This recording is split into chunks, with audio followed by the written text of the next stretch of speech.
Il parle du paradis, du monde des esprits et de l'enfer. Le paradis et l'enfer sont des états psychologiques. C'est une autre manière dont ils divergent radicalement de la compréhension chrétienne traditionnelle, mais utilisent toujours une terminologie similaire. Le paradis est, fondamentalement, un état où vous prenez plaisir à faire du bien aux autres personnes. Le paradis est la joie de faire du bien aux autres. L'enfer est la joie de faire du mal aux autres. Et cela peut sembler étrange parce que nous n'y pensons pas vraiment de cette façon. Mais en réalité, pourquoi faites-vous un doigt d'honneur à ce type dans la circulation? Pourquoi essayez-vous d'avoir le dernier mot? Pourquoi les gens se conquièrent-ils et essaient-ils de dominer? Parce qu'il y a ce « et j'aime être au sommet ». L'ego, c'est ego. La joie de l'ego.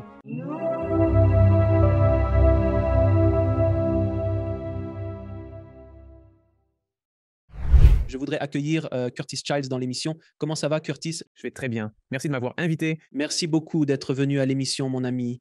Je suis ravi de te parler. Tu vas me présenter et présenter à mon public un personnage très intéressant, pour le moins, et son travail. Et nous allons parler de l'au-delà de son point de vue. Et ça va être une conversation intéressante. Alors, ma première question pour toi, mec, c'est qu'est-ce qui t'a attiré dans tout ça? Ce que tu fais sur ta chaîne YouTube et le travail que tu fais depuis quelques années maintenant? Nous avons plus de 1000 vidéos réalisées juste en examinant, expliquant, approfondissant et explorant le matériel d'Emmanuel Swedenborg. Et ce n'est pas comme si vous allez commencer une stratégie de croissance pour YouTube, ce n'est pas comme « Oh, tout le monde recherche Swedenborg, personne ne sait qui il est. Ce n'est pas un sujet brûlant. Il n'est pas à la mode. On va juste se vendre et parler de Swedenborg. » Non, ce n'est pas ça. Oui, c'était en 2010 quand j'ai fait ma première vidéo YouTube à ce sujet. Et c'était vraiment, avant même que je sache, que YouTube avait une quelconque profondeur ou avenir. Eh bien, je pensais juste, si tu tombes de ton skateboard et que ton ami enregistre ça, il le met sur YouTube, ou si un chat saute dans une boîte, ils mettent ça sur YouTube. Mais à l'époque, j'essayais de comprendre comment faire connaître le pouvoir des expériences et des idées de Swedenborg pour changer des vies, car cela avait changé la mienne. Et donc, je cherchais ce qu'il y avait sur YouTube. Et quand je suis arrivé là, il y a très longtemps, ça a un peu changé depuis, mais il y avait une conversation très polarisée où c'était l'apogée du nouvel athéisme. C'était comme Richard Dawkins et Daniel Dennett et Christopher Hitchens, Sam Harris et beaucoup de leurs adeptes qui trouvaient vraiment YouTube comme un moyen de critiquer la théologie chrétienne et de la démolir. Et puis, de l'autre côté, il y avait, je pense, des fondamentalistes chrétiens qui disaient « Eh bien, il suffit de croire. Il suffit de croire. » Et il n'y avait rien au milieu. Et j'ai pensé « Oh, Swedenborg s'intègre parfaitement là-dedans. » Les gens qui cherchent un type de rassemblement plus crédible et rationnel du mystique et du quotidien, mais aussi de la science et de la spiritualité, dont je sais que tu parles beaucoup sur ta chaîne et que je veux vraiment aborder, car je pense que Swedenborg est la collision de la science et de la spiritualité. Je veux dire, il était absolument. C'est une histoire en soi. Mais donc, je regardais autour de moi et j'ai vu, oh, en fait, sur YouTube, les gens ont ces conversations sur les grandes questions de la vie. Dieu existe-t-il? Et donc, je me suis dit, d'accord, voyons si nous pouvons trouver un moyen d'introduire Swedenborg dans cette conversation. C'est une courte histoire de comment je suis arrivé là. Et la plus longue histoire est que j'avais traversé des épreuves. J'avais des problèmes de santé mentale. C'était vers 18-19 ans. Comme tout le monde à cet âge-là, j'étais déprimé. J'avais toutes ces pensées négatives et j'étais constamment inquiet pour tout. J'avais des troubles obsessionnels compulsifs où tu as l'impression que tu dois... Je ne vais pas vraiment taper sur le micro parce que ça nuit au son, mais je ressentais le besoin de taper sur cette chose 7 fois. Je le faisais vraiment un peu. Et je savais que c'était stupide, mais je me disais aussi, oh, je ferais mieux de le faire parce que si quelque chose de mauvais arrivait, j'étais juste un désastre. Et c'était à cette époque que j'avais entendu parler de Swedenborg avant que mes parents n'aient réellement lu Swedenborg. Je savais que ça existait, mais c'est à ce moment-là que j'ai commencé à réaliser cela décrit mon esprit et comment il fonctionne. C'est en fait un levier vraiment puissant qui peut me sortir de ces sortes de fosses dans lesquelles je suis. Et à partir de ce moment-là, j'ai su que c'est comme si tout le monde avait soif et qu'il y avait une sécheresse et que tu trouvais, en fait, il y a un puits ici qui fonctionne encore, tu voudrais le dire à tout le monde, Donc je me sens un peu comme j'essaie juste de transmettre la valeur que le matériel de Swedenborg a eu pour moi, parce que je le fais probablement pour la même raison que tu fais ton émission, c'est-à-dire que nous essayons de rendre la vie meilleure. Et le monde tel qu'il est et tel que nous le comprenons ne peut pas tout à fait le faire. Alors qu'est-ce qui manque? Pourquoi? Pourquoi la vie n'est-elle pas si géniale? Nous avons toute cette technologie incroyable et tout, mais les gens ne sont pas si heureux la plupart du temps. Pour moi, je pense que Swedenborg a quelque chose à offrir pour combler ce manque. C'est pourquoi j'essaie de faire connaître cela et comment cela peut aider. Penses-tu que pour moi, c'était Paramahansa Yogananda? C'était mon guide qui, c'était le terrier du lapin dans lequel je suis descendu. Et c'était vraiment intéressant de voir comment cela a changé ma vision du monde. Et ça m'a juste ouvert à tant de perspectives différentes. Et je dis toujours aux gens, il y a tellement de façons différentes de gravir la montagne. Il y a tellement de chemins différents à prendre, mais nous allons tous vers le même sommet. Es-tu d'accord avec ça? Oui, ça doit être ça. Tu ne peux pas juste dire ce que je fais est bien et tout ce que les autres font est bien. Ils ne savent rien. Et il y a eu des traditions religieuses qui ont un peu cette vision. Oh non, beaucoup. Vous êtes parmi trop aimable. Peut-être que c'est une fonctionnalité et pas un bug, car cela retient les fidèles dans votre Église en les effrayant avec la perspective de l'enfer. Cependant, il est impossible que ce soit vrai. Réfléchissez à la richesse des êtres humains sur Terre, peu importe leur tradition ou leur origine, la bonté et l'amour sont toujours présents. Que ce soit dans un village en Inde ou aux Philippines, les enfants peuvent choisir d'inclure ou d'exclure autrui, mais il est essentiel de se rappeler que l'essence de l'humanité réside dans la capacité d'aimer et de faire preuve de compassion. Et c'était quelque chose de très remarquable chez Swedenborg à son époque. Je vais commencer à entrer dans cette conversation, mais... Donc, Swedenborg, période, si quelqu'un n'a pas entendu parler de lui, c'est Emanuel Swedenborg. Et il est né à la fin des années 1600, mais a vraiment fait beaucoup du travail dont nous allons parler au milieu des années 1700. Il vivait en Suède. C'est pourquoi son nom était Swedenborg, en fait. Ça a commencé comme Svedberry, mais quand il a été anobli, c'est devenu Swedenborg. Anecdote. Vous n'en avez pas besoin là. Dans ça. L'une des nombreuses facettes de ce voyage révélateur ou mystique qu'il a entrepris était qu'il en est sorti en disant que vous n'avez pas besoin d'être chrétien pour aller au paradis. Il a dit qu'il avait vu cet au-delà et qu'il était plein de gens de nombreuses religions différentes. Et en fait, plus important que votre idéologie religieuse, qui pourrait en réalité être un obstacle si elle vous enfermait dans l'égoïsme et le matérialisme, était suivez-vous Dieu tel que vous le comprenez et vivez-vous essentiellement une vie selon les 10 commandements, ne pas tuer, ne pas assassiner, ces choses générales que nous pouvons. Tous sont d'accord sur des choses-ci. Ne sois pas d'accord, c'est comme je n'ai pas envie de m'asseoir près de toi.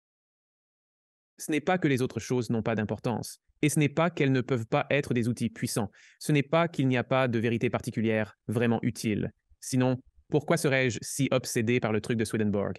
Mais la chose principale qui fait que votre vie est ce qu'elle est, c'est finalement ce que vous aimez et comment vous essayez de suivre ce qui est bon. Donc Swedenborg est venu en disant « Oh non, vous n'avez pas besoin d'être chrétien pour aller au paradis ». Et à l'époque, la Suède était une théocratie. Et en fait, ses œuvres ont été jugées pour de nombreuses raisons. C'était seulement l'une des choses choquantes qu'il a dites, mais absolument. Tu ne peux pas croire que s'il y a une force divine derrière tout cela, qu'une seule petite tranche de vicomte, un seul petit groupe de personnes ou un seul système de croyances et que tout le reste ne vaut rien. Pourquoi fournir un accès si limité aux outils nécessaires pour vivre une vie heureuse? N'est-ce pas?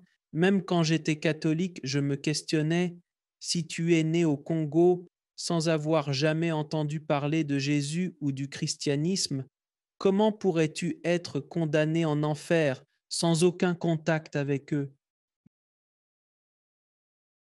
Même enfant, je me disais, mec, c'est vraiment. En gros, c'est juste une question de chance. Oh mon Dieu. Et si tu es assis ici, à l'autre bout du monde, tu peux juste te dire, oh, ouais, peut-être que c'est vrai. Mais si tu es vraiment assis là, devant ce petit enfant qui est né au Congo et que tu les vois jouer avec leurs petits amis et vivre leur petite vie, il n'y a aucun moyen que si Dieu est responsable de leur existence et de la mienne, ce Dieu va juste dire, eh bien, peu importe ce qui t'est arrivé. Et c'est en fait un exemple que Swedenborg a également utilisé pour souligner que c'est une idée ridicule et cruelle de croire cela. Et il a dit que c'est un symptôme de ce qu'il a appelé le principal problème ou mal qui peut affliger les religions, qu'il a appelé la foi seule, où tu as des idées doctrinales, mais il n'y a pas d'amour qui les anime, qu'elles ne sont pas au service de l'amour. Donc tu peux avoir des idées doctrinales très différentes des miennes si tes idéaux sont au service de l'amour, et l'amour doit être l'amour pour toute la race humaine. Ça ne peut pas être juste pour vous ou votre famille ou un groupe particulier auquel vous appartenez. Si vous utilisez vos idéaux doctrinaux pour essayer de vous orienter vers une vie qui sert la race humaine, alors fondamentalement, nous sommes de la même religion, si vous voulez l'appeler ainsi, ou du même chemin spirituel, car notre intention est la même, qui est aussi l'intention divine, qui est de rendre le plus de gens heureux possible, n'est-ce pas? Et ce sont juste des saveurs différentes. Ce sont juste des saveurs et des épices complètement différentes pour le plat. Si tu veux accéder à l'au-delà, C'est la première chose que je veux avoir. c'est une excellente transition vers cela. Nous parlions des différentes saveurs, parce que Swedenborg a décrit les différents types de religions que les gens ont, non seulement comme c'est d'accord, nous pouvons faire en sorte que cela fonctionne, mais c'est nécessaire et bon qu'il y ait toutes ces différentes traditions religieuses, parce que chacune de ces traditions pensait simplement à l'islam, l'hindouisme, le confucianisme, les différents types de personnes que ces traditions façonnent, elles finissent par être des types de personnes différents. Et Swedenborg dit, dans l'au-delà, vous avez besoin de tous les types de personnes parce que l'au-delà fonctionne ensemble. Donc, ce qu'il appelait le paradis, ce qui signifie simplement l'autre côté. L'autre côté. Ça fonctionne de la même manière que le corps humain, d'accord? Donc, si vous regardez la façon dont votre corps est, c'est un modèle et une image de coopération intime. Votre cœur a besoin de vos poumons. Vos poumons ont besoin de votre cœur. L'un n'est rien sans l'autre, même jusqu'au niveau cellulaire. Chaque cellule reçoit tout ce dont elle a besoin du corps et donne tout ce qu'elle peut au corps, et les deux prospèrent grâce à cela. Et c'est une unité totale, mais c'est une unité de parties incroyablement différentes. Pensez à la différence entre votre cortex frontal et votre ongle d'orteil. Vous ne pourriez même pas dire qu'ils viennent de la même chose, mais ils doivent tous les deux être là. Et donc, nous devenons tous différents types de personnes à travers nos différents chemins de vie sur Terre. Et donc, certains d'entre nous sont un peu plus comme les yeux. Par exemple, si vous êtes vraiment passionné par l'apprentissage et la compréhension des choses, peut-être que vous remplissez en quelque sorte la fonction de la vue. Ainsi, vous pouvez servir la grande race humaine de cette manière. Quelqu'un d'autre pourrait être plus comme les mains, ils sont plus du genre à faire des choses pratiques. Mais dans l'ensemble, vous avez besoin de tous ces types de personnes différents pour que nous puissions créer cette sorte de manifestation ultime de la forme humaine que Swedenborg appelle le paradis, lorsque tout le monde travaille ensemble, tout comme toutes les parties du corps travaillent ensemble. C'est si joliment et élégamment dit. Vraiment, c'est magnifique. C'est pourquoi je fais des vidéos YouTube, parce que les idées, elles sont très cool là-dedans. Mais Swedenborg, c'est quoi? Il a un nom bizarre. Il vient d'il y a longtemps. Il est genre philosophique. C'est dense, c'est philosophique. Mais je sais qu'il y a des choses vraiment cool et utiles là-dedans. Donc, nous essayons de prendre le temps de l'ouvrir et de l'ajouter au répertoire des gens. Oui, parce que c'est similaire à certains des anciens textes yogiques. Je veux dire, tu commences à plonger dans les anciens textes yogiques de la tradition hindoue, mon Dieu. Je veux dire, tu essaies de t'immerger dans je veux dire, des milliers et des milliers de parchemins et vraiment denses, mais il y a de l'or dans ces écrits. Donc, essayez de saisir de petits morceaux ici et là et de les retravailler pour une conversation moderne est très important. C'est ce que je fais dans mon émission. C'est ce que tu fais dans ton émission. C'est pourquoi je voulais t'inviter, parce que je pense que ce petit détail a tellement de sens. Le corps humain, et tout est question de coopération, et tout est question d'amour. As-tu interviewé des personnes ayant vécu des expériences de mort imminente? J'ai interviewé beaucoup de personnes dans ce cas. Le fil conducteur présent dans ces récits, c'est l'amour, qu'il y a de l'amour inconditionnel, fou, un amour indescriptible, comme si c'était presque une monnaie là-haut, ou là-bas, ou à côté de l'autre côté, où que ce soit. Oui, et si ce n'était pas ça, si ce n'était pas l'amour, je ne pense pas que toi et moi ferions ce que nous faisons. Je pense que si je ne ressentais pas l'envie d'essayer de me diriger vers une voie spirituelle et d'éduquer les gens à essayer de suivre cette voie, si cela ne nous mène pas vers quelque chose, où il y a plus d'amour, et que cet amour rend la vie meilleure, alors quel est l'intérêt? Je ne me soucie pas de la spiritualité alors. Si c'est juste parce que ça doit nous mener quelque part. Je pense à toutes les différentes sortes de douleurs que j'ai subies dans ma vie et à la douleur que j'ai vue chez d'autres personnes. À moins que nous ne travaillions à résoudre cela, je m'en fiche. Les choses peuvent beaucoup changer, mais pas nécessairement s'améliorer. Ce n'est pas juste si nous faisons quelque chose, si nous sommes tous spirituels, mais cela ne signifie pas que les choses vont s'améliorer. Je pense à l'époque avant les réseaux sociaux, avant Internet, et c'était comme waouh, cette technologie incroyable arrive. Et maintenant, n'importe qui dans le monde, vous pouvez voir ce qu'ils font et vous pouvez cliquer sur j'aime. Et maintenant, j'ai une fille de 7 ans et tout le monde se demande comment éloigner les enfants des réseaux sociaux parce que cela détruit leur santé mentale. Donc, c'est comme, d'accord, les choses auraient semblé vraiment cool. Vous pouvez vous connecter avec n'importe qui, n'importe où, mais sans amour dans les réseaux sociaux pour les motiver, cela ne garantit pas d'amélioration. Tu veux dire que la vie ne se résume pas aux likes, aux voitures plus grandes et à plus de bling-bling? Veuillez vous abonner à ma chaîne si vous regardez. Au fait, Je serais d'accord avec vous parce que si l'une des choses dont je parlerais ou que les invités de l'émission parleraient serait plus de matérialisme, je n'ai jamais entendu quelqu'un dire le bonheur est en dehors de vous. Et quand vous entendez cela, courez dans la direction opposée. Cela va parfois avec les religions organisées, que c'est en dehors de vous que nous sommes ceux qui peuvent vous aider, vous guider vers l'au-delà. Tout cela, ou le matérialisme, ou l'argent, ou la chair, ou la nourriture, ou quoi que ce soit. Si j'entends ça, ça me fait lever des drapeaux si haut.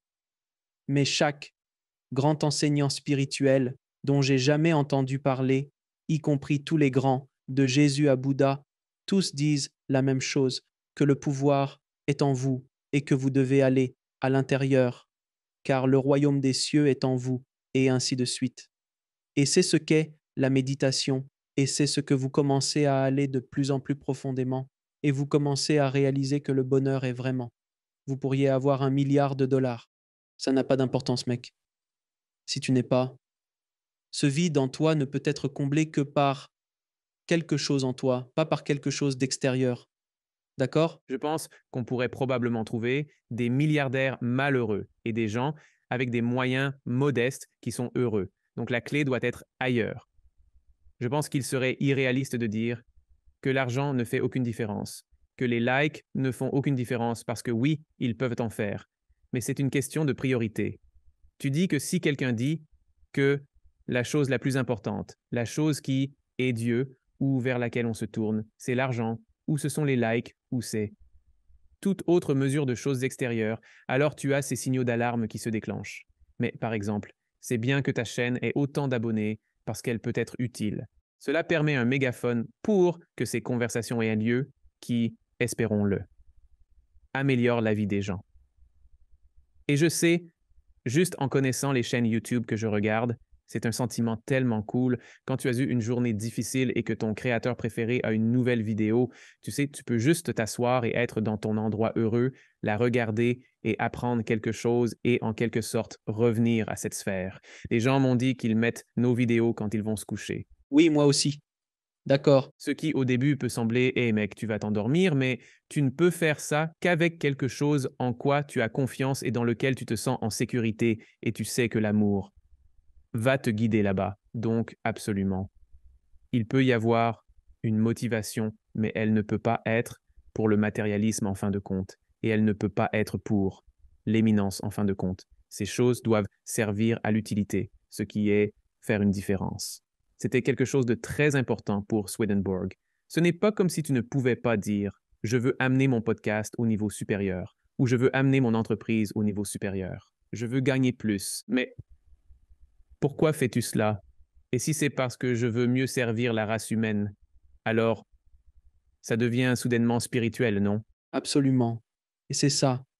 Beaucoup de gens pensent qu'il faut être sans le sou et méditer pendant 30 ans dans une grotte himalayenne pour être spirituel. Ce qui, je pense, comme tu viens de le dire, et je suis tout à fait d'accord avec toi, plus tu as d'argent, plus tu as de ressources. Mais à la fin de la journée, à quoi ça sert? Parce que à un certain moment, mec, toi et moi avons déjà fait le tour du pâté de maison plusieurs fois. Je suis un peu plus âgé que toi, mais en général, tu es parent, donc tu as déjà certainement quelques éclats de vie, si tu veux. Et à un certain moment, la maison ne peut pas devenir beaucoup plus grande. La voiture ne peut pas vraiment devenir beaucoup plus luxueuse, vraiment, les vêtements. À un certain moment, tu es bien. Tes besoins de base sont couverts. Alors, c'est pourquoi je vois ces gens. J'ai besoin de 10 milliards. J'ai besoin de 20 milliards. Pourquoi? Quel est le but de tout ça? Mais si vous utilisez ces ressources qui passent par vous, et je crois vraiment que c'est une responsabilité, d'avoir beaucoup de followers, si vous avez un large public, si vous avez beaucoup d'argent qui passe par vous, comment vous le canalisez et en être responsable pour améliorer l'humanité, pour servir les autres, c'est ça le plus important. Pas pour construire un plus grand château pour vous-même. À un certain point, le château sera assez grand, vous n'avez pas besoin de plus. Ouais, ben c'est juste que j'ai construit cette nouvelle aile, mais maintenant je veux une autre aile à mon château parce que ça. Ça continue encore et encore. C'est un puits sans fond, sans fin, dans lequel tu tombes. Eh bien, j'aime ce que tu as dit à propos de... Oh, désolé, vas-y. Non, vas-y. Je disais juste que j'aimais ce que tu as dit à propos de... C'est une responsabilité. Parce que si tout le monde qui essaie de suivre un chemin spirituel part méditer dans une grotte et n'a pas d'argent, alors qui va définir la culture et qui va façonner les conversations? Il doit y avoir des gens. Si quelqu'un regarde et pense que je ne devrais pas essayer d'influencer le monde, il faut que tu impactes le monde. Mais voir cela comme une responsabilité, comme le décrit Swedenborg, c'est la manière négative, la manière égoïste, c'est de dire, eh bien, cette position dans laquelle je suis, quelle qu'elle soit, existe pour me servir. Donc, si tu penses, si tu es un politicien et que tu penses, je veux devenir gouverneur, pour être gouverneur et vivre dans le manoir du gouverneur et que tout le monde m'invite à ses fêtes, et c'est très cool. Et je peux appeler mes amis du lycée et dire, regardez comme je suis meilleur que vous.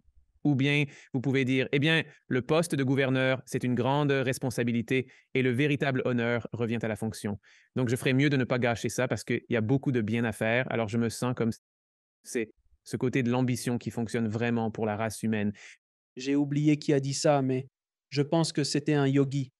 C'était il y a un moment. Ils ont dit que les yogis devaient sortir des grottes et aller dans les salles de conseil et commencer à diriger ces entreprises de manière spirituelle, car ils ont un grand pouvoir dans le monde. Si vous aviez une spiritualité comme on le voit maintenant dans les entreprises, je n'avais jamais vu ça, mais on a commencé à le voir au début des années 2000. Actuellement, certaines entreprises se demandent comment pouvons-nous aider. Oui, les résultats financiers sont importants, mais comment pouvons-nous aider l'humanité? Et c'est tellement important de ne pas rester seul, juste toi tout seul à le faire. Le chemin spirituel et la croissance spirituelle sont des choses solitaires, de bien des façons. Cela peut être une chose de groupe, mais à la fin de la journée, nous quittons la planète de la même manière que nous y sommes entrés, seuls et nus. Mais vous pourriez aider les autres à le faire autour de vous. Mais c'est quelque chose que vous devez vraiment sortir dans le monde et aider à façonner la réalité, aider à façonner les idées des gens. C'est pourquoi nous faisons ce que nous faisons chaque jour. Totalement. J'adore ça. Oui, les gens peuvent me fournir des outils et j'ai reçu tellement d'outils géniaux, mais au final, le changement se fait une personne à la fois. Donc toute organisation religieuse ou autre qui vous dit que votre spiritualité dépend d'eux, ce n'est pas vrai. La seule véritable force spirituelle, c'est nous qui regardons à l'intérieur et disons qu'est-ce que je ne veux pas faire. Cela monte en moi. Sur quoi ai-je envie d'agir? Si j'ai l'impulsion de voler le cookie de cette personne, je ne voudrais pas que cela m'arrive. Donc je ne vais pas le faire, même si j'en ai envie. Si j'ai l'impulsion d'aller aider cette personne, je vais agir parce que je sais que je le voudrais à un niveau fondamental. C'est la force qui change le monde. Mais cela nécessite l'adhésion d'un grand groupe de personnes.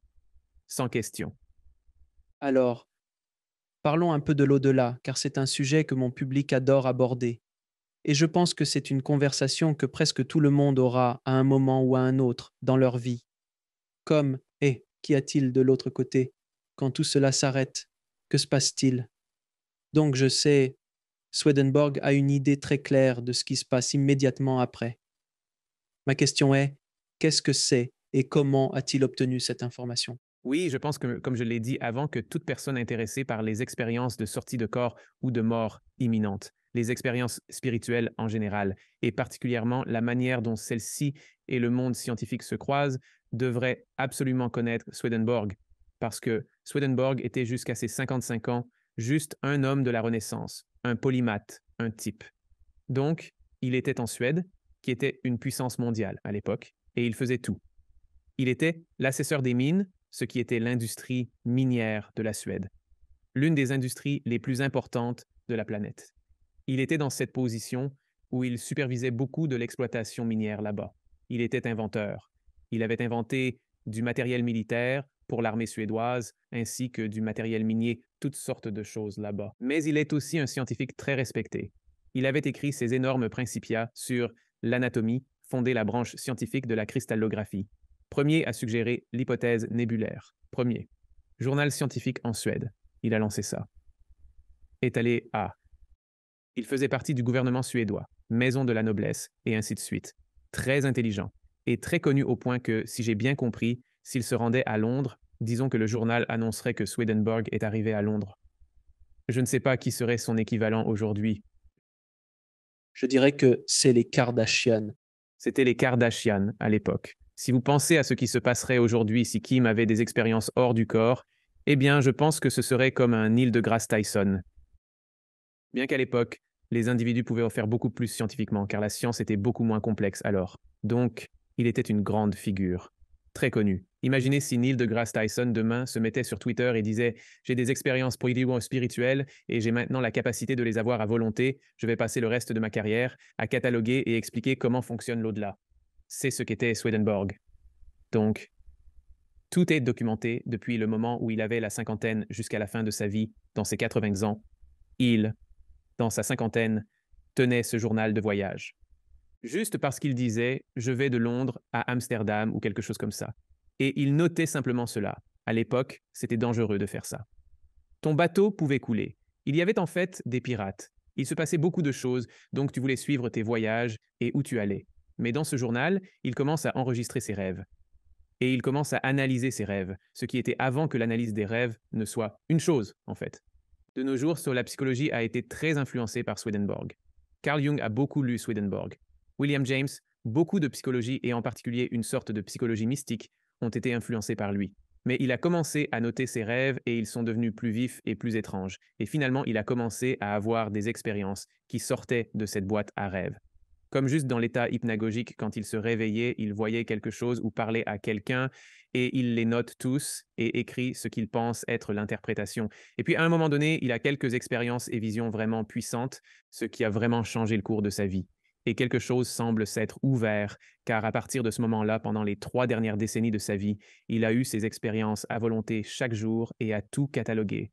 Entre ce moment-là et la fin de sa vie, il a écrit 30 volumes de matériel.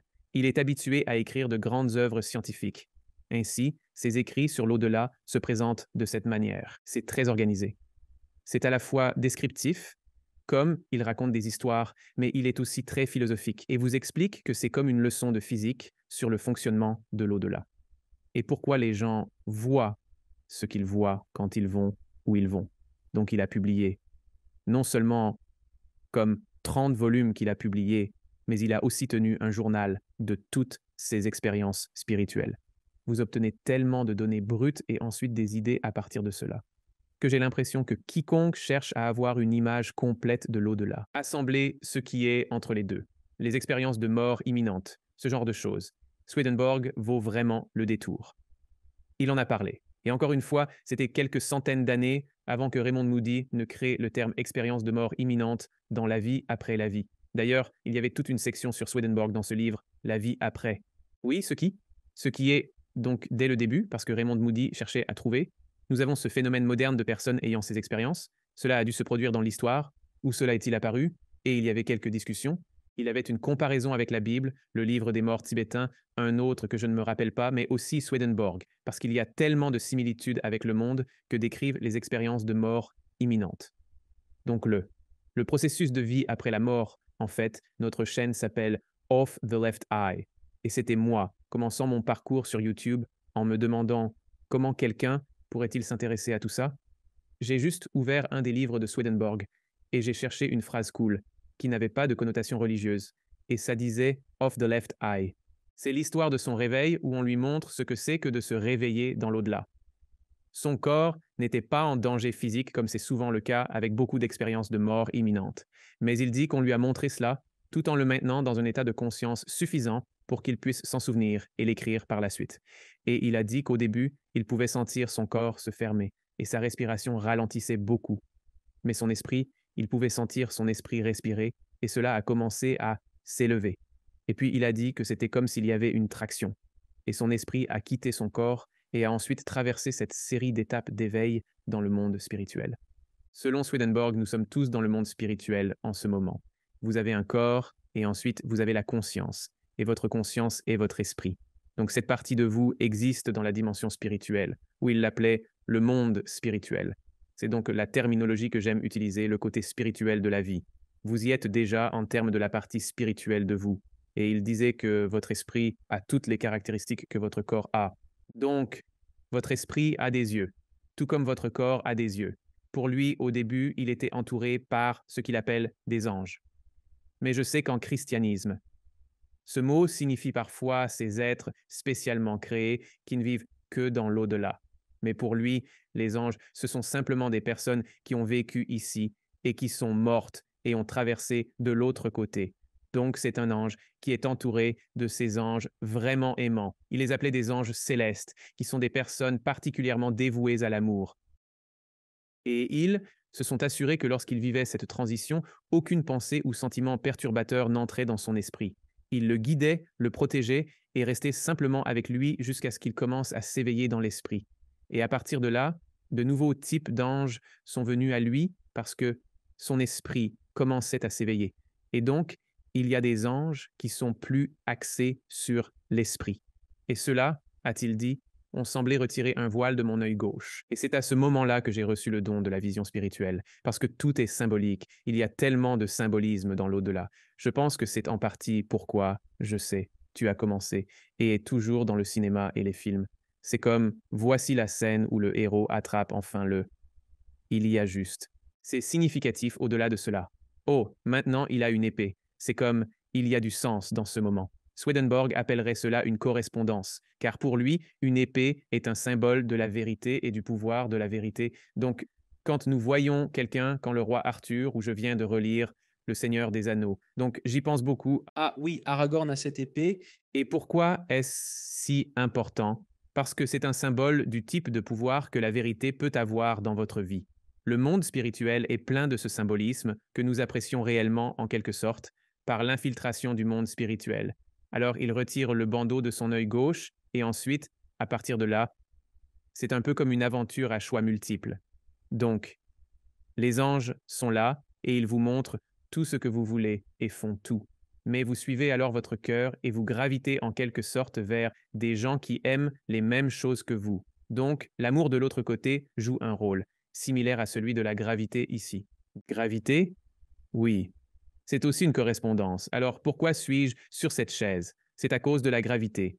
Pourquoi la Terre est-elle ronde? C'est à cause de la gravité. Je ne suis pas physicien, mais je pense que c'est la base de son fonctionnement.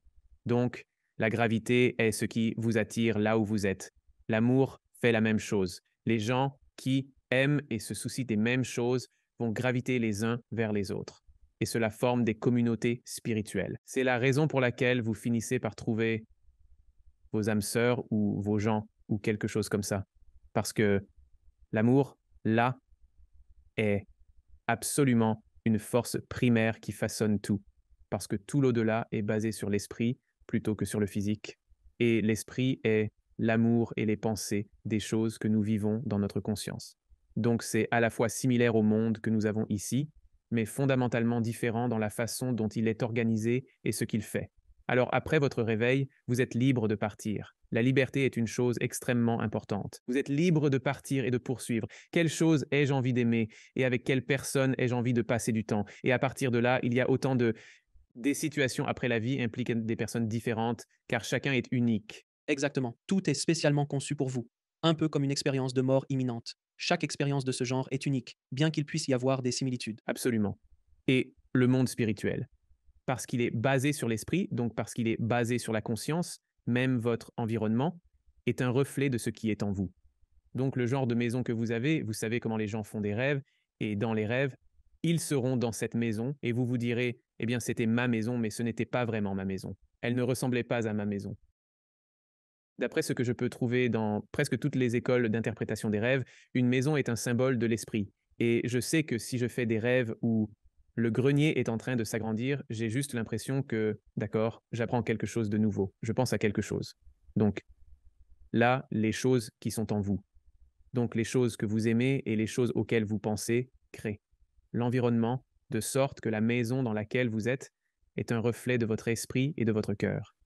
Ce serait particulièrement qui vous êtes. Même le paysage et la flore et la faune, ils réagiront et correspondront à une certaine communauté, donc les gens qui y vivent. Et c'est beaucoup comme dans les films aussi parce que si vous allez dans, restons sur le Seigneur des Anneaux, si vous allez dans le Mordor, il n'y a pas de lapins et de papillons, parce que ça ne colle pas, n'est-ce pas? Donc on sait juste que ça gâcherait l'ambiance. Mais spirituellement, ce serait parce que les animaux doux et gentils correspondent à des affections aimantes et gentilles, et les animaux plus effrayants et abrasifs correspondent à des affections nuisibles. Donc dans le monde spirituel, une vie cinématographique se déroule.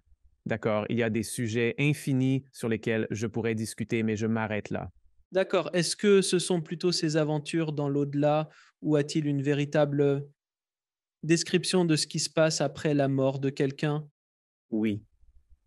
Donc quand tu meurs, tu commences dans ce qu'il appelle le monde des esprits, où il parle du ciel, du monde des esprits et de l'enfer. Le ciel et l'enfer sont des états psychologiques. C'est une autre manière dont ils divergent radicalement de la compréhension chrétienne traditionnelle, mais utilisent toujours une terminologie similaire. Le ciel est fondamentalement un état où tu prends plaisir à faire du bien aux autres. Le ciel, c'est la joie de faire du bien aux autres. L'enfer est la joie de nuire aux autres. Et cela peut sembler étrange parce que nous n'y pensons pas vraiment de cette façon. Mais en réalité, pourquoi faites-vous un doigt d'honneur à ce type dans la circulation? Pourquoi essayez-vous d'avoir le dernier mot?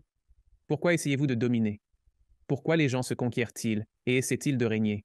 Parce qu'il y a ce et j'aime être au sommet. Ego. Ego, c'est ego. Donc la joie de l'ego, n'est-ce pas? Alors, le monde des esprits, ici, dans ce monde. Vous ne savez pas si une personne est enveloppée dans le plaisir d'aider et de servir ou dans le plaisir de l'ego. C'est pourquoi vous devez verrouiller votre porte parce que vous ne savez pas qui va descendre la rue, s'ils vont penser qu'il est acceptable de vous voler ou non. Donc ici, vous ne savez pas. Mais dans le monde spirituel, l'au-delà, les choses se règlent. Donc le monde des esprits, dit-il, est ce point intermédiaire entre le ciel et l'enfer où vous avez une chance de vraiment aller au fond de ce que vous voulez faire et de ce que vous voulez aimer, et puis vous y allez et vous vous engagez en quelque sorte pour l'un ou l'autre. Vais-je m'engager à l'ego ou vais-je m'engager à l'amour? Parce que ces deux choses doivent être séparées. Parce que si tu es engagé envers l'ego, mais que tu as encore un peu d'amour en toi et tout ça, ça va en fait être douloureux pour toi et les autres personnes avec qui tu interagis. Et puis si tu es engagé envers ce qui est bon, mais que tu emmènes l'ego avec toi, ça va être douloureux. Donc tu as cette chance. Et chacun y passe un temps différent. Certaines personnes savent tout de suite comme non, je vais au paradis. C'est ce que je veux faire. Certaines personnes, elles doivent trier et découvrir qui elles sont, mais personne n'est forcé d'aller nulle part. Votre propre amour vous mène là où vous voulez aller. Alors vous arrivez, vous entrez dans le monde des esprits. Vous passez votre temps à découvrir qui vous voulez vraiment être, en gros à déballer et à révéler qui vous êtes devenu tout au long de cette vie sur Terre, en fonction de ce que vous avez aimé, de ce en quoi vous croyez et de la manière dont vous avez agi en conséquence. Et puis vous allez et vous trouvez votre communauté. Où sont les gens qui vivent le plus? Le même genre de vie que vous. Et pas seulement que nous aimons tous jouer au golf, mais qui aiment les mêmes choses que vous aimez et qui ont la même croyance sur la vie que vous. Et ces personnes, comme je l'ai dit, cette force gravitationnelle de l'amour vous attire vers cette communauté. C'est là que vous commencez vraiment votre vie éternelle, c'est-à-dire votre vie intemporelle dans le monde spirituel. Il n'y a pas de temps et d'espace, de la même manière qu'ici. Cela semble un peu comme ça, mais c'est vraiment plus une question de votre état psychologique. Donc, si vous êtes excité par quelque chose, si vous êtes impatient de quelque chose, cela semblera aller plus vite, vous intégrez ces communautés et ensuite vous commencez à jouer votre rôle dans le plus grand ensemble. J'ai parlé du corps humain, C'est comme si chaque petite cellule était comme l'une de ces communautés qui commencent à faire ce que vous faites. Et pour Swedenborg, ce qui rend la vie humaine intéressante, ainsi que l'au-delà, c'est la joie de faire quelque chose de bien pour la race humaine. Donc, nous parlions de vous ne pouvez pas simplement aller vivre dans une grotte et méditer. Vous en lasseriez. Et vous ne pouvez pas simplement avoir de l'argent. Vous ne pouvez pas simplement rester là avec une tonne d'argent. Vous vous en lassez. La seule chose qui reste toujours aussi agréable, en termes de joie, c'est la joie de faire quelque chose de significatif et d'utile. Encore. Oui, allez-y. Eh bien, laissez-moi vous poser cette question parce que il y a beaucoup de choses que je veux aborder ici. Alors, quand vous êtes dans l'au-delà et que vous trouvez votre famille d'âme, si vous voulez, c'est un terme souvent utilisé. La famille d'âme avec laquelle vous, esprit ou âme, vivez ou pas vivez, mais avec laquelle vous êtes connecté. Que dit Swedenborg à propos du concept de réincarnation et des vies multiples? Parce que c'est la seule chose qui m'a toujours intrigué aussi. Dans le christianisme, je me disais, donc si je suis né un mec, d'une certaine couleur dans un certain pays, j'aurai soit du pouvoir, soit je n'aurai pas de pouvoir, ou j'aurai cette expérience ou pas cette expérience. Et si j'étais né une femme ici, je me disais, ça n'a pas beaucoup de sens pour moi que tu n'aies qu'une seule chance. C'est juste mon opinion personnelle. Et puis quand l'idée de la réincarnation est apparue, je me suis dit, ça me paraît logique. Qu'a-t-il dit? Eh bien, ma réflexion est que j'aime l'idée de quelque chose qui a du sens. Donc si tu dis « ça ouvre des possibilités », je ne veux pas m'opposer à ça. Je vais te donner une alternative possible, à la réincarnation selon Swedenborg. Parce que à son époque, je ne pense pas que la réincarnation était une chose, ce n'était pas en Europe occidentale, je ne pense pas que tu avais cette idée-là, mais il propose en quelque sorte une sorte de solution à l'idée de pourquoi tant de gens vivent des vies antérieures, en quelque sorte sans y être incités. Parce que pour lui, d'accord, le monde spirituel a beaucoup de caractéristiques, et l'une d'elles est l'absence de temps et d'espace. L'une d'elles est la gravitation de l'amour, mais l'autre est la fluidité de l'esprit.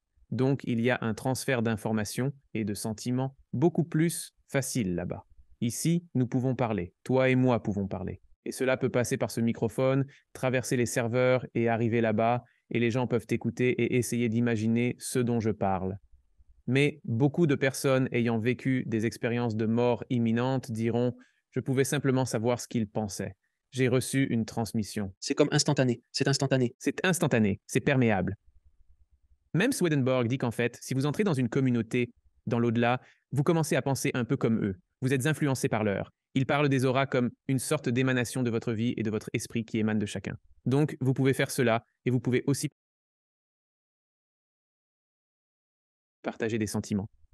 Il parle de personnes qui ressentent une certaine forme de joie, capables de la transmettre de manière tangible et directe à quelqu'un d'autre en disant « Hé, regarde ça, voici de la joie que tu peux avoir. » Et non seulement cela, mais en fait, pendant que nous sommes sur Terre, nous sommes constamment entourés par des esprits, parce que nous ne pourrions pas avoir de conscience, que le lien de la conscience va du divin à travers le monde spirituel et finit dans le monde physique. Donc nous sommes constamment entourés par des esprits. En fait, notre esprit, même maintenant, voyage de communauté en fonction de la façon dont nous changeons dans notre vie. C'est juste une longue façon d'arriver à la réponse que je veux te donner. Mais je sens que je dois avoir ce contexte ici. La raison pour laquelle les petits-enfants sont comme ils sont. Pourquoi sont-ils si spontanés, ouverts, joyeux et libres? C'est une phase distinctement différente de ce dont je me souviens par rapport à ce que nous avons maintenant.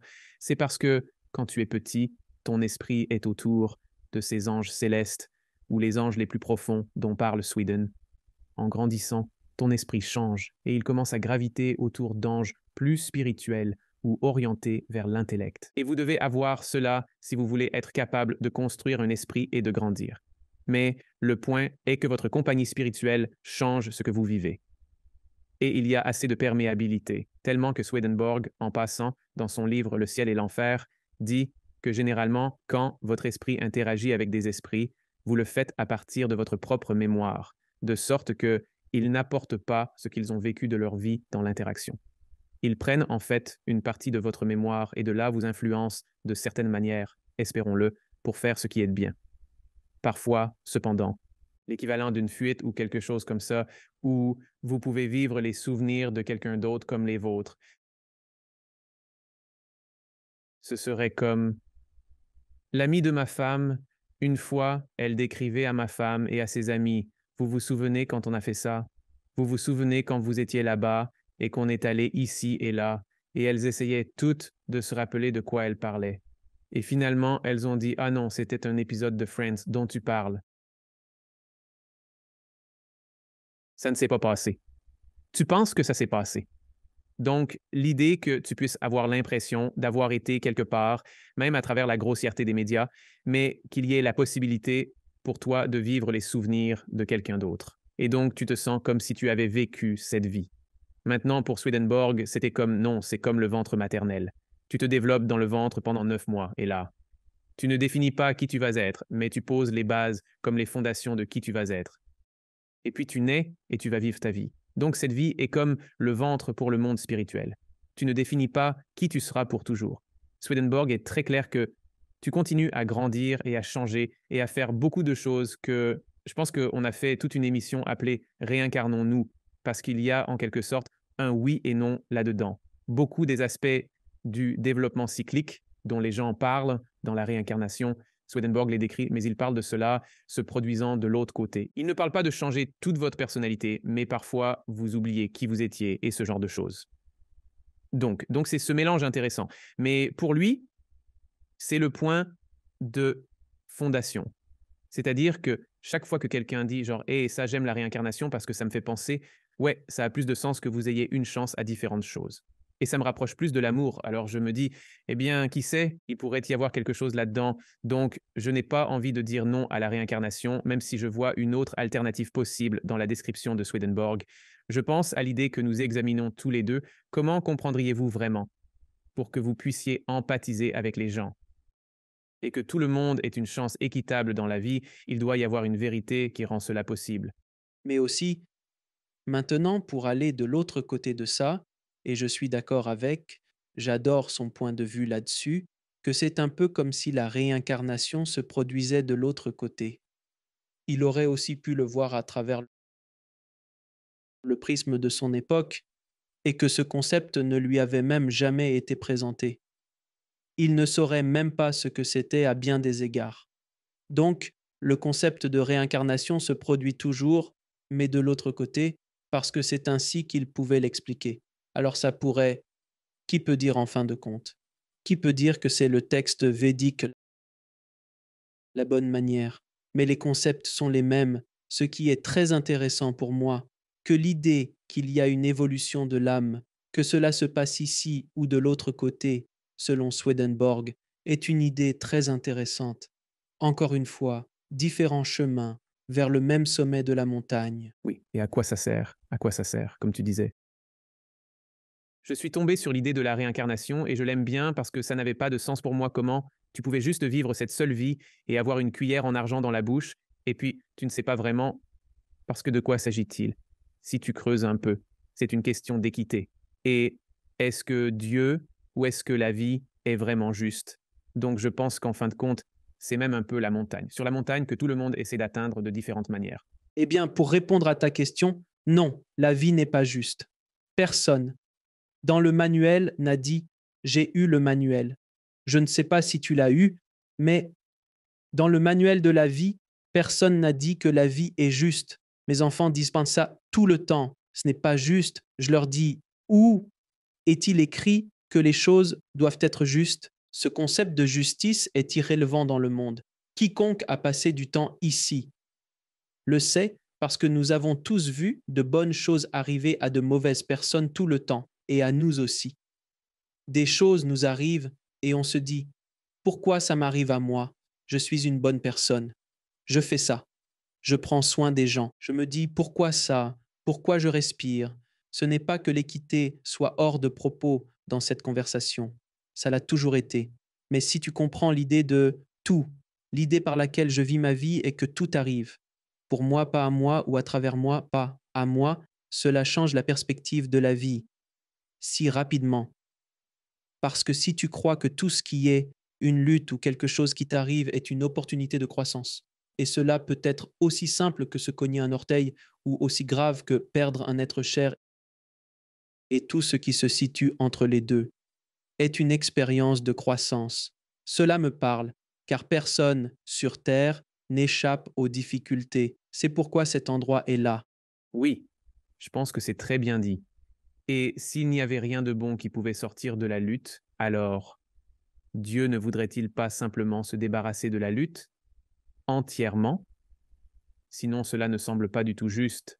Swedenborg appelle cela la providence divine, le à moi, à travers moi dont tu parles, ou et c'est quelque chose qui m'a vraiment été utile dans les moments sombres de ma vie, c'est que tout, même si les choses vont certainement être. La douleur peut être douloureuse et peut être démoralisante, déroutante et injuste de toutes les manières. Il n'y a rien du tout qui soit permis dont le bien ne finira pas par émerger ou qui ne mènera pas ultimement au bien. J'ai donc vécu des choses difficiles, mais même moi, je peux regarder en arrière dans certains cas, ma période initiale de dépression dont je parlais. Sans cela, je ne sais pas si je me serais autant intéressé à la spiritualité, autant que je l'ai fait. J'avais 6 ans, ma sœur est morte dans un accident de voiture. Je pense que c'était le moment où je me suis dit, il faut qu'on règle cette histoire de vie. Ce n'est pas suffisant. Ce n'est pas acceptable, n'est-ce pas? Donc je pense que dans l'image que Swedenborg peint, quand tu passes de l'autre côté, il y a certaines choses qui sont temporaires et d'autres qui sont éternelles. Donc la douleur que je traverse est temporaire, mais la leçon que j'apprends est éternelle. Ou la croissance que je traverse, elle reste pour toujours. Donc au final, disons que quelqu'un a une enfance vraiment difficile, mais qu'il grandit pour devenir quelqu'un qui défend le bien-être des enfants, ce qui est toujours le cas. C'est toujours quelqu'un qui a traversé quelque chose de difficile, comme Bill Wilson et les alcooliques anonymes. Peu importe qui c'est, ils luttent avec ça et ensuite ils en sortent et font ce grand bien. Le feu qu'ils ont est la compréhension des êtres humains, de comment ils souffrent et de comment ils doivent être pris en charge, et la différence entre ce qui est bon ou pas bon à faire à une personne, ça reste avec vous pour toujours. Donc, chaque fois que je traverse quelque chose, comme le décrit Swedenborg, il y a quelque chose qui pourrait se passer. L'une d'elles est que je pourrais apprendre le contraste. Si j'apprends la différence entre ce qui est bon ou ce qui est juste et sûr et tout ce qui est positif, si je sais ce qui ne l'est pas, alors je suis tellement plus heureux dans le positif quand il arrive. Cela pourrait être dans le but de me libérer de mon propre ego. Si j'avais simplement commencé ma carrière, par exemple, et que tout s'était toujours parfaitement bien passé tout le temps, je serais tellement imbu de moi-même, tellement égocentrique, et ces choses n'auraient jamais besoin de se briser. Mais ce sont les moments difficiles de ma vie qui me rendent bien. D'accord, peut-être que je n'ai pas besoin d'être meilleur que tout le monde. Peut-être que nous pouvons tous simplement être une grande famille ensemble. Je pense vraiment que c'est la voie essentielle pour grandir spirituellement. Donc parfois, les choses difficiles permettent cela, et parfois Swedenborg parle de la providence. Avec cette phrase, les mots doivent être vus avant de pouvoir être éliminés. Parfois, personnellement, je dois exploser sur quelqu'un pour réaliser, oh, j'ai un problème, et je dois m'en occuper. Mais dans la société, quand des choses tragiques se produisent, ne revenons-nous pas en arrière et disons-nous, eh bien, nous ne laisserons plus jamais cela se reproduire. Nous allons nous rassembler et nous assurer que maintenant, nous comprenons cette chose qui était peut-être juste tolérée. Maintenant, nous savons que ce n'est pas bon. Nous n'allons pas laisser cela se produire. Donc, j'adore ce que tu dis à propos des choses. Presque tout arrive pour une raison, mais rien ne peut se passer sans qu'il en sorte du bien. Je pense que c'est l'un des outils les plus puissants que vous puissiez avoir. C'est tellement bien dit aussi, parce que regarde, si je n'avais pas failli faire un film de 20 millions de dollars pour un mafieux quand j'étais menacé pendant 1 an et que j'ai eu un trouble de stress post-traumatique pendant 3 ans après ça, et je ne ferais pas le travail que je fais maintenant, qui a commencé par essayer d'aider les gens, les empêcher de traverser ce que j'ai traversé dans l'industrie du cinéma, ce qui a ensuite évolué vers la spiritualité. Mais sans ça, je ne suis pas qui je suis sans cet événement, n'est-ce pas? Donc si tu commences à retirer ces événements de ta vie, tu commences à te priver de ce que tu étais. Et tu as absolument raison d'ailleurs. Quand j'étais jeune, j'ai eu beaucoup de succès. Très tôt, j'ai gagné beaucoup d'argent pour mon âge. Et je ne pouvais tout simplement pas être dans la même pièce que moi. Mon ego était totalement démesuré. Dieu merci, j'étais encore un type sympa, mais j'étais tellement dans mon jusqu'à ce que finalement l'univers, Dieu, peu importe comment vous l'appelez, disent d'accord, il est temps. Et puis les coups commencent petit à petit jusqu'à ce qu'ils deviennent de plus en plus durs. Tout d'un coup, vous regardez autour de vous et vous vous dites: suis-je presque en faillite? Ai-je eu ma vie menacée pendant un an? Que se passe-t-il? Je n'ai même plus envie de sortir de chez moi. C'était ça. Mais tu as besoin de ces choses parce que c'était des leçons que je devais apprendre. Sinon, je n'aurais jamais été une partie utile de la société, utile pour moi-même, utile pour ma famille. Je n'aurais pas de famille. Un ego comme ça ne permettrait pas de tuer père. Peux-tu imaginer, quand tu avais genre 20 ans, de te dire: oh, je dois sacrifier pour cette chose ou cette créature que je ne connais même pas encore? Arrête de perturber mon rythme ici. Oui, pour le premier. Qu'est-ce que c'est? Je dirais que le premier mois, avec des enfants, ils te détruisent mentalement et physiquement. C'était tellement effrayant quand il était environ 6 ou 7 heures que ça commençait à devenir sombre le soir. Et je me souvenais comme oh, on ne va pas du tout dormir cette nuit. J'avais oublié. La journée était tellement amusante. On ne va pas dormir de toute la nuit. Et tu sais quoi? Le plus drôle, c'est que je les regardais et j'étais juste genre énervé contre eux. Je me disais: tu sais quoi? Je ne te connais même pas. Tu es en train de détruire ma pauvre femme. Je la connais depuis des années. Je ne vous connais pas. Ils ne vous regardent pas dans les yeux. Ils n'acceptent pas votre existence, mais ils veulent juste et veulent encore. Et puis le jour, irrespectueux, très irrespectueux ces nouveau-nés. Mais ensuite vient le jour où ils croisent votre regard et ils vous sourient, et là vous êtes conquis. Et là c'est fini, et vous avez. Maintenant, pour moi, bien sûr, j'aime mes enfants depuis le moment où ils sont nés, mais mec, la raclée que tu prends pendant ces 30 premiers jours, mais quand ils finissent par croiser ton regard, je me souviens de ce moment si clairement. Ils te regardent, ils reconnaissent ton existence, et puis ils sourient, et je me dis: mince. D'accord, tu m'as eu. Je suis dedans pour la vie. Alors, merci d'avoir partagé quelques moments importants de ta vie. Et je vois tellement clairement ce dont nous parlions juste là. Si tes bébés ne t'avaient pas fait passer par ce camp d'entraînement, avant ça, ce contact visuel aurait-il eu la même signification? Aurais-tu toujours le lien que tu as maintenant? C'est comme une comparaison. Je sais ce que c'est de faire tout ça pour quelqu'un qui peut-être ne rend pas l'appareil, mais ensuite je comprends vraiment à quel point c'est spécial qu'il y ait un humain là-dedans qui me regarde, mais aussi ton histoire sur ton succès précoce et ton ego. D'après ce que tu dis, tu n'aurais pas voulu rester ce type-là. Tu ne préférerais pas être ce type-là plutôt que celui-ci si tu avais juste continué à réussir tout le temps. Donc, parce que maintenant tu as cette profondeur en toi que tu comprends comme tu as été de l'autre côté, il y a beaucoup de gens qui veulent avoir ce que tu avais, c'est-à-dire je veux réussir, je veux être célèbre. Mais tu peux venir et dire aux gens, voici la réalité et la profondeur que tu as acquise et la compréhension de ce qui est bien et mal. Tu as ça en toi pour toujours. Cela fera toujours partie de ton esprit, et ça en vaut vraiment la peine. Je ne souhaiterais pas. La douleur dont tu parlais pendant ces 3 années après que ce type t'a menacé et que l'argent a diminué. Je ne pense pas que Dieu ou quelqu'un d'autre soit comme ah, regarde ce qui t'arrive. Mais je sais juste qu'il y a ce trésor qui émerge de l'autre côté, qui est comme un être humain qui comprend quelque chose à propos de l'amour, n'est-ce pas? Et je pense que Jim Carrey est celui que je veux inviter dans mon émission un jour. Je vais l'appeler. Peux-tu appeler Jim? J'apprécie ça. Non, mais ce qu'il a dit, donc il a fait cette déclaration et c'était tellement vrai. Il dit: je souhaite que tout le monde sur la planète puisse avoir tout ce qu'ils ont toujours voulu, parce que pour qu'ils sachent que cela ne signifie rien, parce qu'il est littéralement un gars qui a réalisé tous ses rêves. Oui, super riche.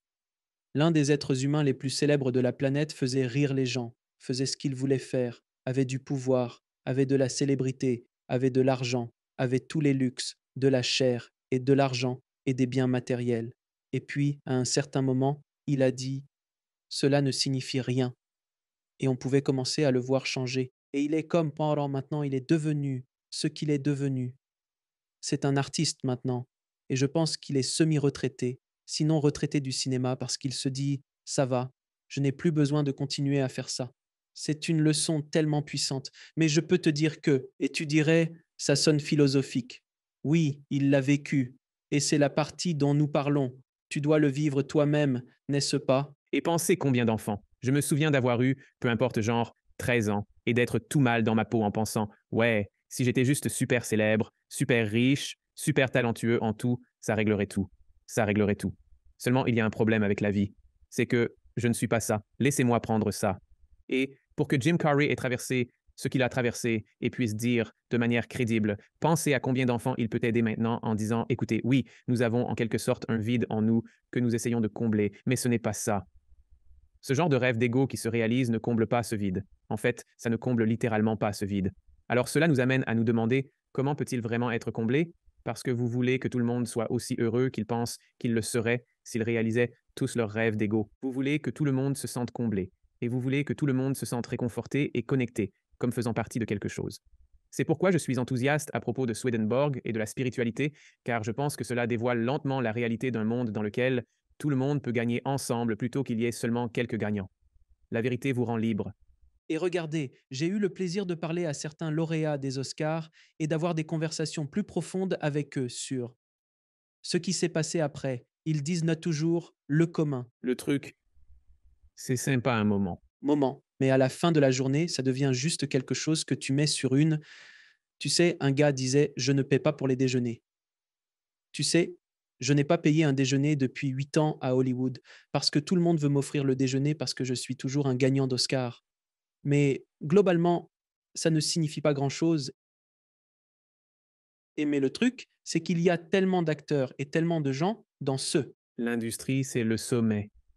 Et ils pensent. Ça comblera le vide. Oh, une fois que j'aurai l'Oscar, je suis tranquille pour le reste de ma vie, ou je gagne le Super Bowl, je suis tranquille, ou je gagne le Master, je suis parfait.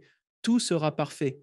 Ce n'est pas la destination qui compte, c'est toujours le voyage. Et c'est la sorte de promesse creuse de l'égocentrisme. Comme si je vais me concentrer sur moi-même et que j'arrive à l'endroit où je veux être, il n'y a en fait rien à cela. Alors que Swedenborg, ce qu'il a découvert et vu se dérouler dans le monde spirituel. C'est drôle parce que ces livres sont, oui, ce sont des récits de voyage à travers le ciel et l'enfer et le monde des esprits et partout. Mais ça revient toujours à la psychologie humaine de base. Ce qui nous importe vraiment, c'est que la seule chose qui soit épanouissante, c'est de faire des choses qui rendent tout le monde heureux, qui améliorent la race humaine. Quand tu penses au bien de tous, c'est quelque chose que tu ne pourras jamais avoir fait assez. Tu te dis, bah, j'ai fait cette grande chose, rendu ces gens heureux, je vais sortir et le faire encore plus, c'est ce qu'il appelle le paradis, parce que c'est quelque chose qui peut grandir et s'améliorer sans fin. Et plus tu réussis dans cela, plus nous gagnons tous, plutôt que ce soit un jeu à somme nulle, parce que plus tu fais ta part en aidant le monde, je suis aidé par toi. Plus j'aide le monde, plus je t'aide. Et c'est ce cercle vertueux.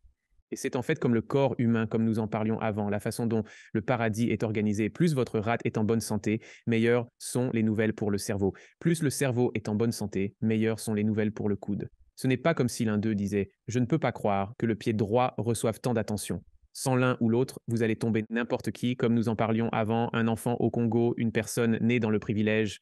Tout le monde a un corps humain. Ils peuvent le voir juste là. C'est en quelque sorte la carte de la destination, juste devant vous. Et c'est une idée tellement puissante parce que si tu comprends que tu dois aider cet enfant au Congo ou cette autre personne de l'autre côté du monde, quelque part, qui n'est pas juste devant toi, c'est ton pied gauche là-bas, c'est ton pied gauche. Et la personne en Suède est ton œil. Il faut tout assembler et il faut aider tout le monde ensemble. Parce que si nous ne travaillons pas tous ensemble comme le corps, alors le corps se décompose et nous commençons tous à nous décomposer. Et je pense que c'est là où j'espère, que c'est là où nous commençons à aller avec cet éveil qui se produit dans le monde entier. Je pense que tu l'as probablement vu aussi bien que moi avec nos chiffres et ce que les gens regardent et des choses comme ça. Et vous spécifiquement, de 2010 à maintenant, je suppose que les choses se sont améliorées. Plus de gens s'intéressent à ces idées ou sont simplement curieux de la spiritualité et des questions plus profondes qu'ils ne l'étaient auparavant et sont ouverts à tout cela. Je pense que j'ai été surpris tout de suite de voir à quel point les gens s'intéressaient à la spiritualité, à quel point ils étaient indépendants, qu'ils étaient prêts à entreprendre ce voyage, et combien de personnes avaient vécu une sorte d'expérience spirituelle eux-mêmes, mais aussi à quel point les gens sont prêts à travailler sur le chemin spirituel. Ces 10 dernières années ont été comme un bon rêve. Je n'aurais jamais pensé que tant de gens seraient intéressés. Et cela change absolument ma façon de penser à l'humanité. Quand je pense à l'extérieur, je me dis, oh, il y a tellement de gens dont on n'entend peut-être pas parler aux infos, mais qui vivent de bonnes vies, qui font leurs petites bonnes actions. Et si tu connaissais l'un d'eux, tu pourrais tomber amoureux d'eux. Je crois fermement qu'il y a plus de bonté dans le monde que ce que nous percevons habituellement. Maintenant. Il y a une chose dont je voulais te parler rapidement parce que sur ta chaîne YouTube, tu as fait une vidéo intitulée Les retrouvailles, les 5 types de retrouvailles que tu peux avoir dans l'application. Peux-tu en parler un peu? Parce que j'ai trouvé ça fascinant. Vraiment. Voir quelqu'un que vous pensiez mort, mais qui est toujours vivant de l'autre côté. Je sais, par exemple, récemment, ma grand-mère est décédée, à qui j'étais vraiment proche. Et quand c'est arrivé, j'ai commencé à me dire, mince, je connais presque plus de gens de ce côté-là que d'ici maintenant, où il commence vraiment à y avoir un changement de gravité. Puisque je pense que notre conscience survit, et je pense que ces personnes, elles sont toujours vivantes là-bas. Et je pense qu'on va pouvoir les revoir. Je commence à être excité. J'ai hâte de voir toutes ces personnes et de voir comment elles vont. À quoi ressemblent-elles maintenant? Que font-elles maintenant? J'ai eu une conception de l'au-delà toute ma vie. Je pense que quelqu'un qui peut-être n'en avait même pas et pensait avoir perdu tout espoir de revoir un jour sa femme. Se retrouver comme ça, c'est la chose la plus cool au monde. Et Swedenborg décrit, il est très. C'est un homme des Lumières, très pragmatique. Donc il le décrira en des termes qui ne sont pas si sensationnalistes. Il dira que les gens étaient ravis de revoir leurs amis et leurs amis ravis qu'ils soient revenus, ce qui ne donne pas la même richesse et profondeur que certaines expériences de NDE, mais il parle de non seulement des retrouvailles entre les gens, mais aussi des moyens, par lesquels, en raison de la nature du monde spirituel, on peut vraiment être complet et se reconnecter et découvrir des choses qu'on ne peut pas ici. Un scénario particulier dont il parle et que nous avons couvert dans cet épisode. Il parle d'une famille où il y avait 2 frères, et un frère était mort jeune et l'autre non. Donc au moment où toute la famille a vécu, les parents sont morts. Le frère cadet, qui était déjà au paradis, il était là. Le frère aîné meurt enfin. Et quand il arrive dans le monde spirituel, il y avait un peu de tension entre lui et sa famille, parce que ce frère aîné était devenu vraiment un peu un crétin, parce qu'il était devenu égoïste. Et Al avait toujours jalousé l'attention que son frère cadet recevait. Cela l'avait un peu éloigné de ses parents. C'était donc tout un bazar. Mais comme leur temps et espace ne sont pas fixes de la même manière, on peut en fait être. Et c'est, je suppose, un peu de la réincarnation. Vous pouvez être ramené à des étapes plus jeunes de votre vie. Vous pouvez être ramené à un état d'esprit plus jeune. Et donc, à cause de cela, ils ont pu faire cette sorte de séance de traitement où le fils aîné abrasif a été ramené à l'âge de 10 ou 11 ans et il a pu simplement dire ce qu'il ressentait comme injuste et cela a attendri le cœur de ses parents. Et ils ont vraiment fait cette percée. Et son frère, qui était mort et avait été ce que la Suède appellerait un ange tout le temps, était tellement aimant et acceptant et, tu sais, tout ce que je veux, c'est que tu aies tout le bonheur que j'ai. Et le frère aîné s'est effondré, pleurait, et c'était cette puissance des choses qui avait été durcie et calcifiée dans la vie, et les gens ne s'entendaient mal pas. Tout cela s'est simplement dissous, parce que dans le monde spirituel, vous pouvez vraiment atteindre ce qui est important. Donc c'est cette scène touchante de la possibilité de la reconnexion humaine. C'est magnifique. Il y a autre chose dont vous avez parlé sur votre chaîne qui, je pense, intéresserait vraiment mon audience, c'est ce qui s'est passé juste après le décès de Jésus-Christ. Oui. Donc Swedenborg est fascinant en ce sens que il y avait un gars nommé D.T. Suzuki qui est pour beaucoup de gens crédité d'avoir introduit le bouddhisme zen en Occident. Il était l'un des premiers, je pense que c'était dans les années 20, il était l'un des premiers dans ce domaine. Mais il a écrit ce livre sur Swedenborg qui s'appelait Bouddha du Nord, parce qu'il pensait que le matériel de Swedenborg était tellement compatible avec et similaire au bouddhisme qu'il disait, regardez, c'est comme le bouddhisme du Nord. Donc même si Swedenborg résonne avec beaucoup de choses différentes, il utilise beaucoup de terminologie chrétienne et des choses que les chrétiens considèrent comme importantes, comme la Bible et particulièrement Jésus-Christ, qu'il pensait être d'une importance totale. Donc il parle de Jésus comme étant il y a le divin inconnaissable qui est infini et que vous ne pouvez pas comprendre, et Jésus est ce divin disant, et je vais prendre une forme que vous pouvez embrasser et vous pouvez. Donc pour lui, Jésus était absolument important.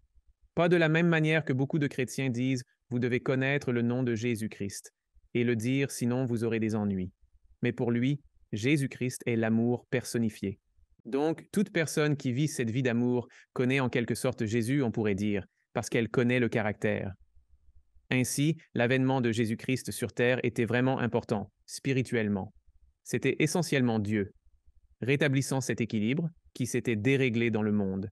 Tant de gens choisissaient l'ego et la violence, et cela détruisait tout l'environnement spirituel et rendait les choses telles que les gens. Nous étions vraiment à risque de voir l'esprit humain être détruit, en gros.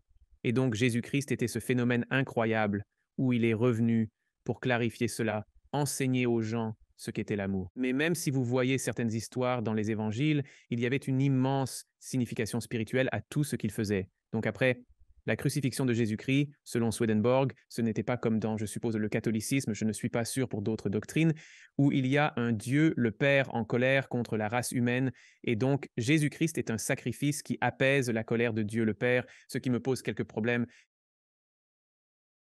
Il y a en effet quelques failles à considérer. Oui, exactement. Je ne suis pas sûr de la motivation, pas un personnage crédible. Mais en général, que Dieu soit seul en colère, c'est un problème. L'une de mes premières vidéos s'intitule Pourquoi Dieu ne peut pas se mettre en colère. C'était une simple expérience de pensée sur laquelle nous discutions plus tôt à propos des bébés. Vous y réfléchissez? Vous mettre en colère devient proportionnellement plus ridicule et humiliant, plus la personne est moins puissante par rapport à vous. Donc, si vous et moi sommes à peu près égaux et que nous heurtons nos voitures et que nous sommes en colère l'un contre l'autre, c'est toujours comme vous ne voulez pas exploser comme ça. Mais ce n'est pas la même chose que s'il y a un petit enfant ou même un bébé et que vous dites je te déteste, ton petit bébé. Parce que le bébé n'a aucun pouvoir, il ne sait pas ce qu'il fait. Vous êtes tellement plus adapté cognitivement. Alors pour Dieu, prenons cela et augmentons-le à l'infini. Pour Dieu, se mettre en colère contre moi, contre Curtis, qui sait à peine. Où sont mes clés? Je ne trouve pas ma clé. Je ne sais rien comparé à Dieu. Et il va dire, tu es une amibe, tu es une amibe. Je suis une amibe. Meilleur des cas. Pour que Dieu se fâche, tu m'as vraiment déclenché. Je suis en colère contre toi. C'est incroyable. D'accord, donc tu disais. Alors revenons à Jésus-Christ. Je dis juste que Swedenborg a une phrase dans son livre, La vraie chrétienté, où il dit qu'il est impossible pour Dieu de nous regarder avec un froncement de sourcils, car faire cela serait contraire à Jésus est. Ce n'est pas la vérité. Ce n'est pas pour apaiser la colère de Dieu. Jésus-Christ est là pour nous sauver de nous-mêmes, parce que nous choisissons simplement des choses destructrices. On ne peut pas prendre le monde physique en isolation, car il y a des gens dans le monde spirituel et des gens dans le monde physique. Donc non seulement tout le monde physique est comme en aval du monde spirituel. Donc une des raisons pour lesquelles tout le monde ici devenait si insensible et cruel, c'est parce que c'était pareil dans le monde spirituel. Beaucoup de gens là-bas faisaient les mêmes choix. Alors Jésus devait intervenir et remettre de l'ordre et arranger les choses. Parce que même la pire personne qui fait les pires choses aux autres, Dieu n'est toujours pas en colère contre elle. Dieu ne ressent pas de haine ni ne la considère comme son ennemi.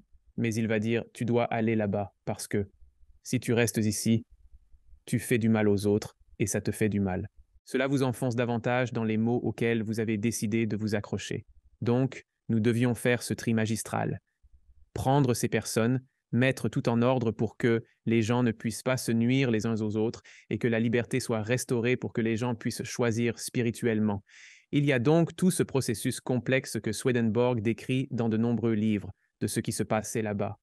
Mais essentiellement, c'était pour créer un équilibre, encore une fois, afin que nous ayons la liberté de choisir ce que nous voulons faire et ce que nous voulons aimer et qui nous voulons être, car c'est essentiel. Vous ne pouvez jamais choisir quelque chose de bon si vous n'avez pas de libre choix, car pensez à l'amour. Si quelqu'un dit « Eh, aimons-nous » ou sinon « Il n'y a pas d'amour là », cela doit être choisi librement. Si vous dites à vos enfants, par exemple « Vous devez me rendre visite », ça ne marche pas. La nature de l'amour est qu'il ne peut se produire que lorsque les deux parties sont libres de l'accepter. Donc, les gens doivent avoir le choix d'aimer ce qui est bon ou non. Et cela allait disparaître si Jésus n'intervenait pas à ce moment-là. C'était un peu comme le dernier effort désespéré, mais ça a vraiment marché. Mon ami. Je pourrais te parler encore 2, 3 heures, sans aucun doute, mec, mais je vais te poser quelques questions que je pose à mes invités. Quelle est ta définition d'une vie épanouie? Être utile et vraiment organiser sa vie autour d'eux. Comment puis-je être utile Et je dirais que j'ai observé en moi le désir, mon genre d'ego, se transformer en. Je me transforme lentement en un désir d'utilité. Je le vois quand les choses commencent. Le bien que je fais commence à compter plus que l'image que je renvoie. Même avant cette interview, je me disais, bon, j'espère que je ne vais pas tout gâcher. J'espère que je vais donner l'impression de savoir de quoi je parle, mais ce que je dirai maintenant, c'est, d'accord, j'espère que quelque chose de bien en sortira. Et je dirai une petite prière et je dirai, aide-moi à me libérer de mon souci de l'ego pour que je puisse juste y aller et je sais que quelqu'un va regarder ça et en tirer quelque chose de positif. Laisse-moi penser à eux pour que je puisse me voir. Et plus je peux orienter ma vie pour soutenir cela, j'ai commencé à courir et ce genre de choses pour avoir l'esprit plus clair. Pour mieux faire cela, plus je mets les différentes parties de ma vie autour de l'utilité. C'est épanouissant, je pense, d'avoir des gens pour lesquels on veut poursuivre leur bonheur. Alors je pense à, on parle de construire des maisons et d'essayer de les améliorer. Je fais ça maintenant, mais ce qui m'excite souvent, c'est que je sais que ma femme adorerait ça, si on pouvait avoir ça. Ma femme trouverait ça vraiment génial, de pouvoir faire des choses pour les gens, soit plus l'utilité. Mais sans essayer d'être trop hardcore sur la spiritualité. Ne pense pas que je vais être spirituel chaque minute et que je vais seulement lire des textes védiques dans une grotte, parce que j'aime, mec, je dois jouer. Mec, ce nouveau jeu est sorti, je dois y jouer, je dois aller faire de l'escalade. Il y a d'autres choses que je dois faire parce que je suis un être spirituel et physique en même temps. Donc, je dois m'occuper de ce côté physique. Je ne peux pas le laisser prendre le dessus. Quel conseil donneriez-vous à votre jeune moi si vous pouviez revenir en arrière? Le temps. Détends-toi. Et ne t'accroche pas autant aux choses. Je pensais pouvoir tout contrôler. Si je pense à ça, je le changerai et on fera ça. Ne fais pas ça, ne fais pas ça. Et ne t'inquiète pas pour toutes ces choses-là, d'accord? Faites confiance au processus. Je dis, faites confiance au processus. Vous allez bien.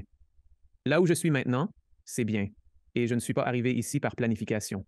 Faites juste confiance au processus. Vous allez vous en sortir. Comment définissez-vous Dieu? Alors, Dieu est amour. Et l'amour est humain. Donc tout ce que je m'efforce de devenir, c'est d'essayer d'imiter et d'émuler cette humanité. Et la chose que je reconnais chez les autres que j'aime, c'est en quelque sorte un reflet de cela. Dieu qui est une personne est quelqu'un que je peux aimer, comme j'aime les autres. Et je ne sais pas, je n'ai pas l'image la plus claire de tout, ce qu'il est. Mais parfois, j'ai ce sentiment de me dire, d'accord, voilà mon héros, c'est mon héros, et je vais essayer de faire ce qui le rendrait fier, et je crois vraiment qu'il essaie de rendre le monde meilleur. Donc, c'est un peu comme cette chose que je peux suivre avec inspiration et savoir qu'en fin de compte, finalement, je vais vivre très intimement avec Dieu d'une manière ou d'une autre. Mais c'est ce que j'attends avec impatience, ce moment-là. Et quel est donc le but ultime de la vie? Le but ultime de la vie est de créer un monde dans lequel tout le monde est pris en charge de toutes les manières dont ils ont besoin et de prendre plaisir à le faire. Nous serions tous dans cet état où c'est comme non, nous ne sommes pas heureux à moins que chaque enfant ait une table d'amis avec qui s'asseoir. Tout le monde a sa santé et juste l'effort vers cela, l'effort constant vers cela. Je ne peux rien imaginer de mieux. Et où les gens peuvent-ils en savoir plus sur vous et le travail que vous faites dans le monde, monsieur? youtube.com/offdelftai. Vous cherchez Swedenborg sur YouTube, vous y arriverez aussi. C'est un excellent point de départ. Nous avons une tonne de vidéos avec ça, et si vous laissez un commentaire ou quelque chose comme ça, nous pouvons vous diriger où vous devez aller. Avez-vous un dernier mot pour notre audience, monsieur? Eh bien, je tiens à vous remercier, non seulement de m'avoir invité, mais aussi de poursuivre ce que vous poursuivez. D'après les conversations que j'ai vues, je pense que vous avez un bon cœur et que vous donnez un bon exemple aux gens, aux personnes qui vous regardent. Tout va bien se passer. C'est ce que j'ai découvert dans ma vie. Et le travail que vous faites pour poursuivre la spiritualité, c'est pourquoi vous regardez cette chaîne. Ça compte beaucoup. Ce n'est pas en vain. Il y a eu des moments où je me suis demandé est-ce que ça compte vraiment? Mais ça compte totalement. Continue. Ce n'est pas seulement moi, mais il y a aussi des anges de l'autre côté qui t'encouragent, comme tu peux le faire. Continue. Donc je dirais continue. Curtis, mec, je te remercie d'être venu à l'émission et pour cette super conversation et pour le travail incroyable que tu fais dans le monde, mon ami. Continue comme ça et je t'apprécie, mec. Merci de m'avoir invité. C'était vraiment amusant. Merci de regarder. Cliquez sur une des vidéos ci-dessous pour poursuivre votre voyage et n'oubliez pas de vous abonner.